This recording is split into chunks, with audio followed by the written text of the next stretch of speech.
An angel of God spoke to Philip and said, "Be ready to set out at noon along the road that goes to Gaza, the desert road." So Philip began his journey.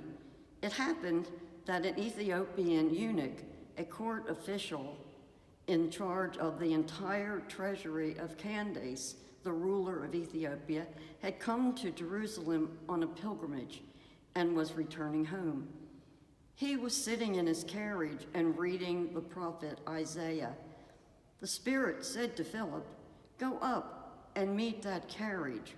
When Philip ran up, he heard the eunuch reading Isaiah, the prophet, and asked, "Do you understand what you're reading?"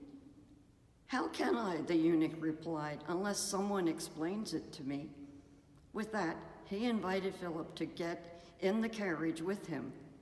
This was the passage of Scripture being read. "You are like a sheep being led to slaughter. You are like a lamb that is mute in front of its shearers. Like them, you never open your mouth. You have been humiliated and have no one to defend you. Who will ever talk about your descendants, since your life on earth has been cut short?" The eunuch said to Philip, "Tell me, if you will, about whom the prophet is talking, himself or someone else." So Philip proceeded to explain the good news about Jesus to him. Further along the road, they came to some water, and the eunuch said, "Look, there is some water right there. Is there anything to keep me from being baptized?" He ordered the carriage to stop. Philip baptized him.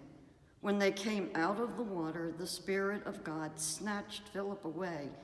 The eunuch didn't see him anymore and went on his way rejoicing. Philip found himself at Ashdod next, and he went about proclaiming the good news in all the towns until he came to Caesarea. May our still speaking God grant us wisdom and understanding.